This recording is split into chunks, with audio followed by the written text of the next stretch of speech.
তামিলনাড়ু ভ্রমণ করে একটা দল বাসে করে কেরালায় ফিরছিল। হঠাৎ তাদের মধ্যে জেমস বাস থামিয়ে কাউকে না বলে এক অজানা গ্রামে ঢুকে পড়ে। তারপর শুরু হয় একের পর এক রহস্য, কারণ তাকে খুঁজতে এলে সে নিজের লোকেদেরই চিনতে পারে না। তাহলে শেষ অবধি কি হলো সেইটা জানতে হলে দেখতে হবে হরর মেলোড্রামা নানপাকাল নেরাথু মায়াক্কাম, অর্থাৎ লাইক অ্যান আফটারনুন ড্রিম এর গল্প। জেমস কেরালা থেকে তার পরিবার আর কিছু গ্রামের লোকদের নিয়ে তামিলনাড়ু ঘুরতে এসছে। ঘোরা বলতে বিভিন্ন মনোময় স্থান ও চার্চের ভ্রমণ। জেমসের পরিবারে বউ সালি এবং একমাত্র ছেলে বিশু। ভোরবেলা বাবু ভাইয়ের ডাকে সবাই উঠে রেডি হয়ে গেলেও জেমস সবার থেকে লেট। হোটেল কাউন্টারে বিল পেমেন্ট করার সময় ম্যানেজার বিষয়টা নিয়ে একটু মজা করে তামিলের পবিত্র পাঠ্য তিরুকুড়াল থেকে দুটো লাইন বলে, মানুষের ঘুমোতে যাওয়া মৃত্যুর সমান, আর ঘুম থেকে ওঠা পুনর্জন্ম বা নতুন জীবনের সূচনা। জেমস হেসে হোটেলের টাকা মিটিয়ে বাসে উঠে বসল। গ্রাম ফেরতের এখন লম্বা রাস্তা। গল্প হাসাহাসির মধ্যে সময় কেটে কয়েক ঘন্টা পর বাস থামল ধাবায়। এইটার পর কয়েক কিলোমিটার কোনো হোটেল নেই, তাই এখানে খাওয়া দাওয়া সেরে বাকি পথ যাওয়া যাবে।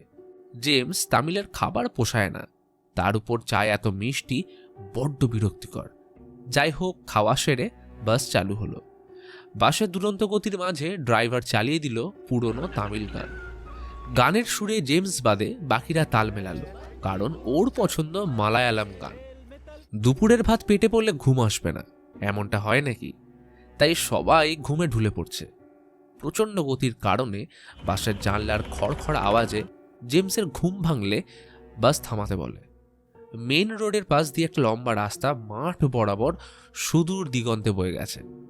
জেমস বাস থেকে নেমে জমির ক্ষেত ধরে কাউকে না বলে এগিয়ে চলল। গ্রামের স্নিগ্ধ পরিবেশ, মেঠো পথ ও জরাজীর্ণ মন্দির ফেলে জেমস হেঁটে যাচ্ছে, যেন এই রাস্তা তার কত চেনা। অবশেষে গলি পার করে সামনের বাড়িটায় ঢোকার আগে পোষা গরুটাকে খড় দিয়ে ড্রেস চেঞ্জ করে সোজা ঢুকে গেল। দাওয়ায় বসেছিল এক বুড়িমা। তিনি চোখে বেশি দেখতে পান না, রিসেন্টলি অপারেশন হয়েছে। জেমস তাকে মা সম্বোধন করে হাতে পান দিয়ে ঘরে ঢুকে সারদাকে বলল, শুয়ে থাকো, আমি চা বানিয়ে আনছি। আসলে জেমস নতুন বাড়িতে ঢুকে এমন করছিল যেন এই বাড়ির লোক, গ্রাম তার সব চেনা।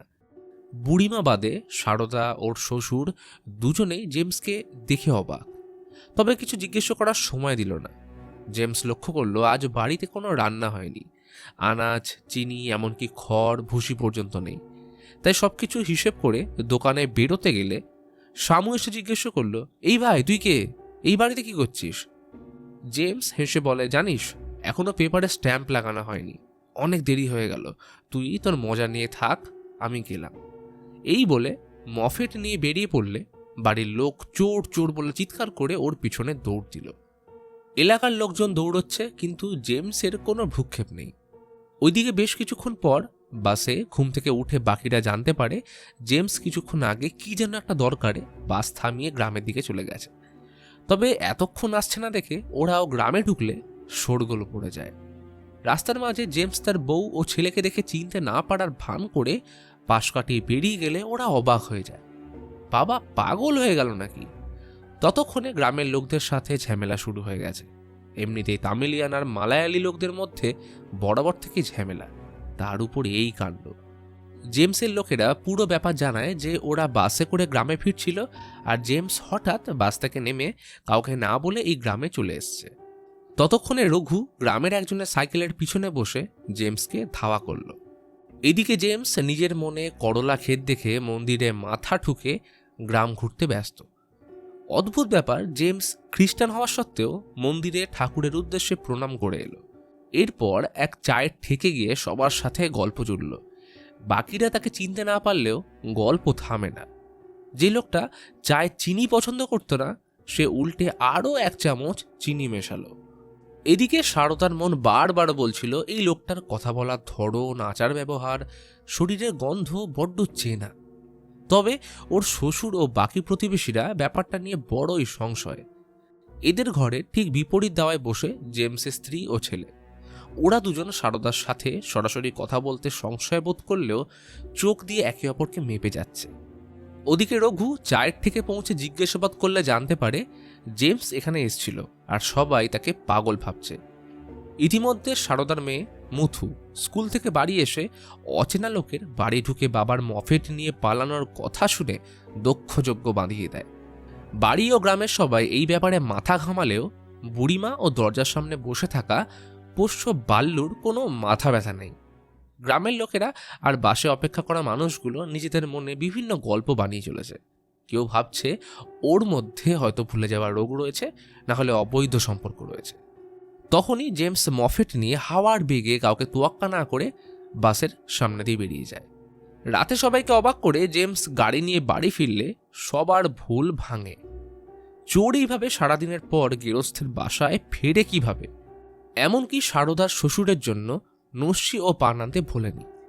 এইসবে বিরক্ত হয়ে জেমসের গ্রামের লোকেরা তাকে ফিরে যাওয়ার জন্য জোর করে, এমনকি বলে দরকার পড়লে তাকে তুলে নিয়ে যাবে। কিন্তু জেমস নিজের লোকদেরই চিনতে পারছে না। গ্রামের লোকেরা তাকে ফিরে যেতে জোর করলে জেমস বলে, আমি তো এই গ্রামেরই ছেলে, এইখানেই আমার বড় হয়ে ওঠা। গ্রামের মুরব্বীরাও আমায় চেনে, কারণ আমি যে কোনো কারোর দরকারে সবার আগে এগিয়ে এসেছি। এই গ্রামে বাকিদের মতো আমারও সমান অধিকার রয়েছে। তবে ব্যাপারটা ধীরে ধীরে হাতাহাতির পর্যায়ে পৌঁছলে জেমস সেখানেও পিছু পা হয় না। সবার চোখে আঙুল দিয়ে তাদের পরিবারের প্রতি তার কৃতজ্ঞতা মনে করিয়ে দেয়, সেটা বংশীভাই হোক বা গ্রামের কৃষক লক্ষণ। সর্বসমক্ষে তার বাবা মা বউ মেয়ে কেউ জোর গলায় বলতে পারবে সে এই গ্রামের ছেলে নয়। তার পূর্বপুরুষ এই গ্রামে মরেছে এবং তার চিতাও এই গ্রামেই জ্বলবে। এর সাক্ষী বাড়ির লোকেরা না থাকলেও তার একমাত্র ভালোবাসার পোষ্য বল্লু নিশ্চয়ই থাকবে। তখনই ঘরের ভিতর থেকে বুড়িমার ডাক আসে, সুন্দরাম ভিতরে আয়, প্রোগ্রাম শুরু হয়ে গেছে। জেমস চুপচাপ ভিতরে ঢুকে তার কোলে শুয়ে পড়লে বুড়িমা মাথায় হাত বুলিয়ে দেয়। এইবার প্রশ্ন ওঠে, এই সুন্দরামকে? তখন গ্রামের মোড়ল সবাইকে একটা ঘটনা শোনায়। পালনির ছেলে কল্যাণ সুন্দরম তার বউ সারদা ও মেয়েকে নিয়ে এই বাড়িতে থাকত। সুখের সংসার ছিল তাদের। গ্রামে তখন সবে মন্দিরের কাজ শুরু হবে, মানে আজ থেকে ঠিক 2 বছর আগে সুন্দরম অন্ডাচাত্রম বাজারে যাচ্ছে বলে বেরোলে আর কোনোদিনও বাড়ি ফেরেনি। পুলিশকে বলেও কোনো তার সন্ধান পাওয়া যায়নি। বাড়ির লোক 1 বছর অপেক্ষা করার পর অনুমান করে সুন্দরম হয়তো মারা গেছে। তারপর থেকে এই অবস্থা। কিন্তু হঠাৎ করে জেমস ওদের গ্রামে এসে এমন আচরণ করতে শুরু করেছে যেটা দেখে সবার মনে হয় যেন 2 বছর আগের বাজার থেকে সুন্দরম ফিরে এসছে। তার কথাবার্তা চালচলন হুবহু এক, শুধু শরীরটা আলাদা। আজ রাতের জন্য গ্রামের মোড়ল সবাইকে থাকার জায়গা ও খাবার দিয়ে যায়। তাদের কথাবার্তার মধ্যে একে অপরের প্রতি শ্রদ্ধা ও ভালোবাসা দেখে মনেই হচ্ছিল না যে তামিলিয়ান আর মালায়ালিদের মধ্যে কোনো ঝগড়া বিবাদ থাকতে পারে। কথায় আছে, বিপদ দুটো ভিন্ন মানুষকে একই ছাদের তলায় নিয়ে আসে। গ্রামের মোড়ল আশ্বাস দেয় কাল সকাল হলে ওরা জেমসকে নিয়ে যেতে সাহায্য করবে, কিন্তু ঈশ্বরের কৃপায় সুন্দরম যখন ফিরে এসছে তাহলে আজ রাতটুকু ও নিজের বাড়িতেই ঘুমোক। এই কথা বলে বাকিরা বাসায় ফিরে যায়। ততক্ষণে একটা গাড়ি শহরের দিকে যেতে দেখলে বাসের দুজন চালাকি করে গাড়িতে উঠে পালায়। এই ঘটনাগুলোর মাধ্যমে বোঝা যায় কোন মানুষটা বিপদের দিনে পাশে থাকবে। মাঝরাতে দূর থেকে ভেসে আসছে যাত্রাপালার আওয়াজ। একদিকে গ্রামের সারদার বাড়ির লোক, আর একদিকে বাসের প্রতিটা মানুষ, যে যার নিজের আশঙ্কা ও অনুমানের খেয়ালেই ব্যস্ত। এরপর ভোর হওয়ার সাথে শুরু হয় নিজেদের মধ্যে ঝামেলা। কে থাকবে আর কে থাকবে না, এই হলো বিষয়। কিন্তু এইসব তোয়াক্কা না করে জেমস দুধ বেচতে বেরিয়ে পড়ল। কিন্তু অদ্ভুত ব্যাপার, চেনা বাড়িগুলো কেউ ওর থেকে দুধ নিতেই চায় না। সবাই বলছে অন্য একজন নাকি দুধ দিয়ে যায়। জেমস ভেবে পায় না কি এমন হলো যে তারা এত বছরের খদ্দেরগুলো একদিনের মধ্যে পাল্টি খেয়ে গেল। কেউ তাকে চিনতে পারছে না, এমনকি ভালো করে কথাও বলছে না। বেলা নামলে সারদার ভাই এসে ঝামেলা শুরু করে। এমনিতেই ও রাগী, তাই ব্যাপারটা আরো খারাপ পর্যায়ে গেল। সারদা চায়নি ভাই এই ঘটনাটা জানুক, কিন্তু মুথু ফোন করে আগেই সব জানিয়ে দিয়েছে। এদিকে হোটেল থেকে শুরু করে চায়ের ঠেকের সবাই জেমসের সাথে এমন ব্যবহার করতে শুরু করে যা দেখে ওর নিজের মধ্যেই সংশয় তৈরি হয়। বাড়ির লোক, গ্রামের মানুষ, তারপরেই বন্ধুরা এমন কেন করছে। ওদিকে সারদা শালির জন্য কিছু খাবার পাঠায়। তারা একে অপরকে আশ্বাস দিচ্ছে যে সবকিছু ঠিক হয়ে যাবে। ইতিমধ্যে জেমসের গ্রামের লোকেরা প্ল্যান করলো যে তাকে কোনো রকমে ধরে যদি ইনজেকশন বা ওষুধ দিয়ে অজ্ঞান করা যায় তাহলে তো কেল্লাফতে। তাই সেই আলোচনা চলতে থাকলো। এদিকে বেলা অবধি দুধ বিক্রি না হলে জেমস যায় ব্যাংকে টাকা তুলতে, কিন্তু সেখানে সুন্দরামের সই হুবহু মিলে গেলেও ম্যানেজার তাকে চিনতে না পারায় বাটপার ও চোরের অপবাদ দিয়ে তাড়িয়ে দেয়। আর সাথে সাথে এই খবর মোড়লের কানে এসে পৌঁছয়। তাই অবশেষে সিদ্ধান্ত নিয়ে ফেলল যে ওষুধের মাধ্যমে একে কাবু করতে হবে। এদিকে জেমস দুঃখে সব দুধ ড্রেনে ভাসিয়ে গাড়ি নিয়ে চলল গ্রামের মেঠো পথ ধরে। কিছু দূর গিয়ে বড় মন্দিরের কাজ দেখে হঠাৎ দাঁড়িয়ে পড়ে। একজনকে জিজ্ঞেস করল, আরে এটা কবে হলো? 2 দিন আগেও তো এটা ছিল না। ওরা হেসে বলে, কি ভাই, অন্য গ্রাম থেকে এসছেন নাকি?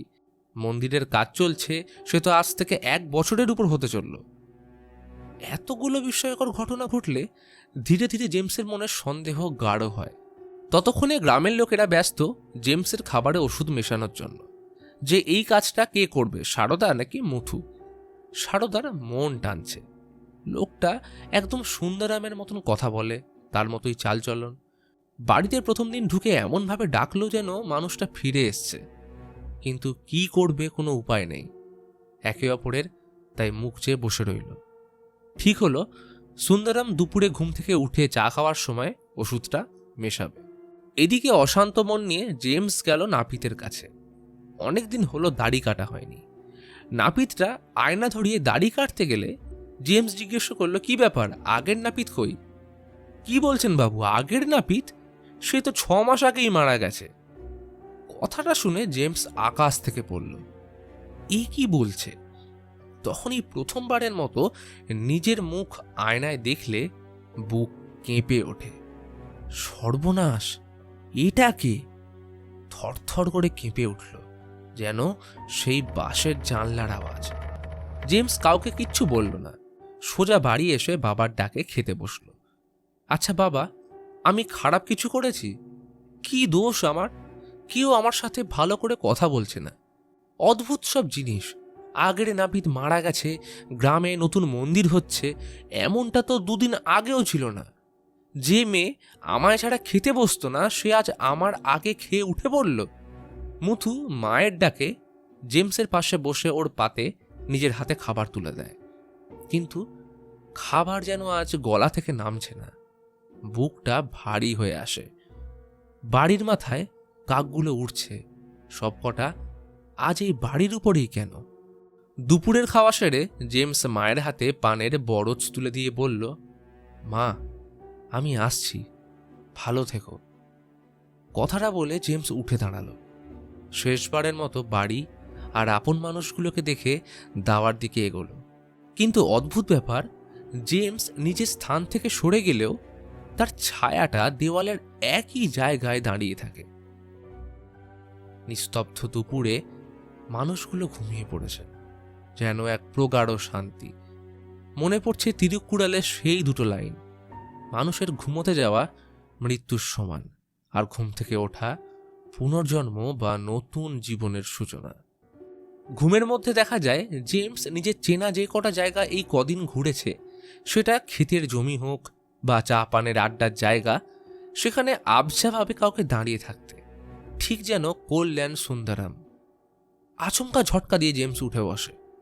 বুঝে পায় না সে কোথায়, কার সাথে রয়েছে এবং কার জামা পড়ে রয়েছে। সোজা সালির কাছে এসে বলল, চলো, যাওয়ার সময় হয়ে গেছে। একবার পিছনে ফিরে দেখল সারদা, মুথু ও বাবা দাঁড়িয়ে আছে, আর ওদিকে বুড়িমার চোখ থেকে জল বেরিয়ে আসে। জেমসের গ্রামের লোকেরা সবাইকে বিদায় জানিয়ে রওনা দিল বাসের দিকে। সবুজ ক্ষেতের মাঝে রাস্তা ধরে বাস এগিয়ে চলল গন্তব্যে, আর পিছনে দৌড়চ্ছে কল্যাণ সুন্দরামের প্রিয় বাল্লু। সত্যি শেক্সপিয়ার ঠিকই বলে গেছেন, এই পৃথিবীটা রঙ্গমঞ্চ, আর আমরা সবাই অভিনেতা। তো এই ঘটনার সাথে মুভির এন্ডিং হলে খুব ছোট্ট এবং সহজভাবে বুঝিয়ে বলি এই মুভিতে কি হলো। ডাইরেক্টর পুরো গল্পের মধ্যে প্রচুর মেটাফোর ব্যবহার করেছেন। এবং এর এন্ডিং রেখেছেন ওপেন। এমন এন্ডিং দর্শকদের মনে সৃষ্টি করে একাধিক সম্ভাবনা ও থিওরি। কোনো মানুষ আকস্মিক মারা গেলে তার আত্মা বুঝতে পারে না যে তার ইহজগতের দিন ফুরিয়ে গেছে, বা কখনো মানুষ যদি নিজের অনেক আশা আকাঙ্ক্ষা ছেড়ে মারা যায় তাহলে তাদের আত্মা পরলোক গমন করে না। সেক্ষেত্রে প্রত্যেক ধর্মের নিয়ম অনুযায়ী সেই মানুষটার উদ্দেশ্যে শেষ কৃতকর্ম সম্পন্ন করলে তাদের আত্মা শান্তি পায়। গল্পে সারদার স্বামী কল্যাণ সুন্দরম 2 বছর আগে পাশের গ্রামে বাজার করতে বেরোলে অ্যাক্সিডেন্টে মারা যায়, কিন্তু পরে তাকে আর কোনোদিন খুঁজে পাওয়া না গেলে তার কোনো শেষ কৃতকর্ম তার বাড়ির লোকেরা করেনি, ফলে তার আত্মা ইহজগতে থেকে যায়। আত্মা কোনোদিন সরাসরি কিছু করতে পারে না, সেক্ষেত্রে তার আধার হিসেবে মানুষের শরীর দরকার পড়ে। সুন্দরামের কাছে জেমসের শরীর ছিল সেই আধার। রাস্তায় যেখানে সুন্দরামের অ্যাক্সিডেন্ট হয়েছিল, বাস ঠিক ওইখান দিয়ে যাওয়ার সময় সুন্দরাম তার উপর ভর করে, ফলে ওর চরিত্রের মধ্যে বেশ কিছু পরিবর্তন লক্ষ্য করা যায়, যেটা জেমসের সম্পূর্ণ উল্টো। জেমসের শরীরের মধ্যে থাকা সুন্দরামের আত্মা বুঝে পায় না তার মৃত্যুর পর এতটা সময় কেটে গেছে। মনে হচ্ছিল সব যেন এই 2 দিন আগের ঘটনা, যার কারণে নাপিতের মৃত্যু, গ্রামের মন্দির ও সকালে প্রত্যেকের বাড়িতে দুধ দেওয়ার ব্যাপারটার মাঝে যে এত একটা লম্বা সময় পেরিয়ে গেছে সেটা তার বোধগম্য হয় না।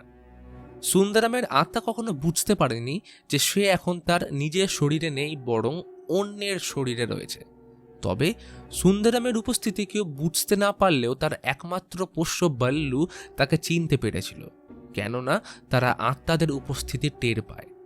গল্পে বুড়িমা চোখ অপারেশনের জন্য দেখতে না পেলেও একজন মা অন্তর থেকে তার ছেলের প্রতি টান, প্রতিটা পদক্ষেপ না দেখেও দূর থেকে অনুভব করতে পারে। তাই ওনার মনে কখনো জেমসকে নিয়ে সংশয় তৈরি হয়নি। সুন্দরম যখন নাপিতের আয়নায় নিজেকে প্রথমবার দেখে তখনই সম্পূর্ণ ব্যাপারটা উপলব্ধি করতে পারে। মুভির মেটাফোরের মাধ্যমে এইখানে বহু জিনিস দেখানো হয়েছে। হিন্দু ধর্মের রীতি অনুযায়ী শেষ কৃতকর্মের সময় মৃত মানুষটি তার সন্তানের হাতে শেষ ভোজন প্রাপ্তি ঘটে, আর এখানে সেটাই দেখানো হয়। যখন জেমসের মধ্যে থাকা সুন্দরম খেতে বসে কাঁদছিল, তখন মুথু তাকে খেতে দেয়, যেটা তার আত্মার শান্তির এক প্রতিরূপ। কাক বা রেভেনবার্ডকে যমরাজের দূত বলা হয়, তাই খেতে বসার সময় সুন্দরামের বাড়ির উপর কাকদের আসতে দেখা যায়, যেন ওরা সুন্দরামকে নিতে এসছে। মুভির শুরুতেই তিরুক্কুড়ালের 2টো লাইন বলা হয়েছে, মানুষের ঘুমোতে যাওয়া মৃত্যুর সমান, আর ঘুম থেকে ওঠা পুনর্জন্ম বা নতুন জীবনের সূচনা। তাই জেমসের দুপুরে ঘুমানোর সাথে সুন্দরামের পরলোক গমন করা এবং তার ঘুম ভাঙার সাথে নতুন সত্তাকে ফিরে পাওয়া এক প্রকার পুনর্জন্মের মতো। তবে জেমস দাওয়া থেকে উঠে যাওয়ার পর ঘরের দেওয়ালে দেখা যায় সুন্দরামের ছায়া, যার অর্থ সুন্দরাম বেঁচে না থাকলেও পরিবারের সকলের প্রতি তার ভালোবাসা সর্বদা রয়ে যাবে।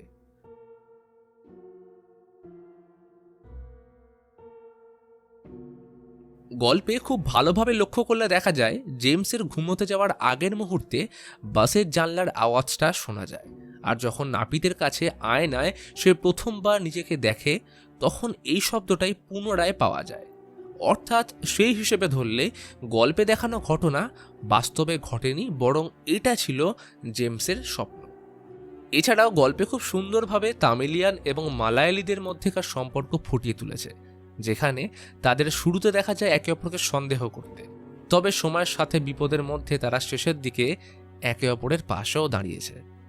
এর সাথে বিপদের সময় কে পাশে থাকে আর কে থাকে না সেই বাস্তব উদাহরণ খুব সুন্দরভাবে তুলে ধরেছেন। তাহলে আপনাদের মতে কোন থিওরিটা ভালো লাগলো? আর হ্যাঁ, কাদের কাছে এই বল্লুর মতো বন্ধু আছে তারা অবশ্যই কমেন্ট করে জানান।